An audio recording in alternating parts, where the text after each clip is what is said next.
Assalamualaikum warahmatullahi wabarakatuh. Baik, izin mengenalkan diri, nama saya Khairil Syah, NPM 211201197. Di sini saya akan menjelaskan tentang materi keempat tentang Wan Prestasi, Hukum Perikatan dosen pengampu Ibu Siti Nurhasanah, SHMH.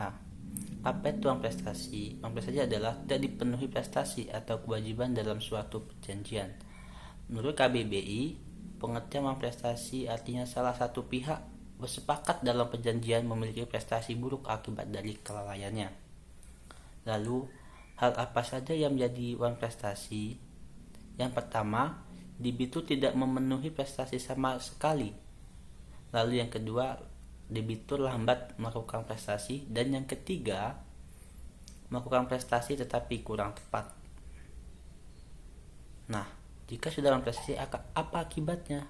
Nah, apabila seorang debitur prestasi, maka akibatnya adalah kreditur tetap berhak atas pemenuhan perikatan jika hal itu masih dimungkinkan.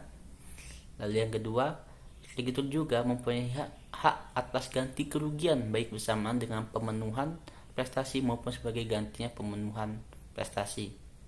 Yang ketiga, sesudah adanya prestasi, maka overmatch tidak mempunyai kekuatan untuk membebaskan debitur.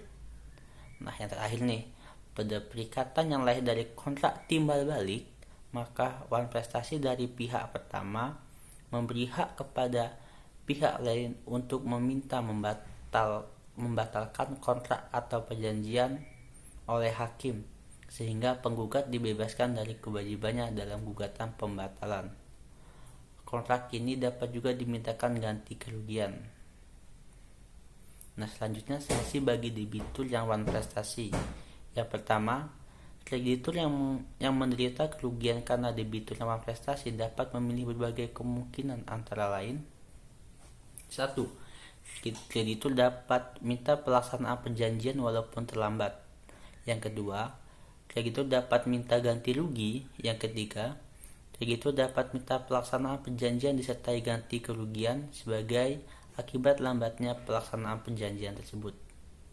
Yang keempat, dalam perjanjian yang bertimbal balik, kelalaian satu pihak memberi hak kepada pihak lawannya untuk minta kepada hakim agar perjanjian dibatalkan disertai dengan kerugian.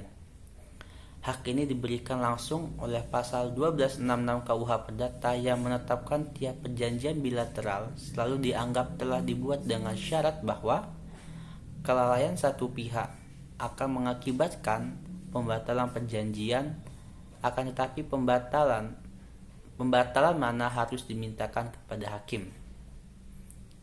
Maksudnya pembatalan tersebut harus dimintakan kepada hakim atau diajukan kepada hakim terlebih dahulu. Lalu selanjutnya kita masuk ke unsur-unsur ganti rugi. Nah, untuk ganti rugi diatur pada Undang-Undang Pasal 1248 KUH Perdata yang menyebutkan unsur-unsurnya berupa: 1. Ada biaya konstan atau segala pengeluaran biaya yang nyata sudah dikeluarkan, misalnya biaya cetak, iklan, sewa gedung, dan lain-lain. Lalu yang kedua, ada rugi.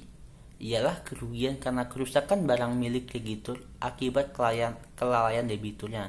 Misalnya, ayam yang dibeli mengandung penyakit menular sehingga ayam milik pembeli atau kreditur mati karenanya. Lalu yang ketiga, halnya keuntungan, ialah kerugian yang berupa hilangnya keuntungan yang diharapkan. Misalnya dalam jual beli, jika barang itu sudah mendapat tawaran yang lebih tinggi dari modal, kemudian pembeli atau debitur itu lalai atau batal membelinya, maka kelebihan dari modal itu yang dituntut oleh penjual atau kreditur. Dalam hal tersebut, tidak semua kerugian dapat dimintakan penggantiannya.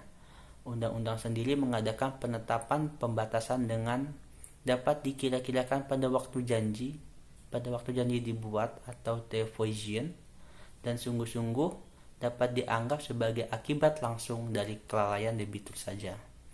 Sekian materi wan prestasi dari saya. Wassalamualaikum warahmatullahi wabarakatuh.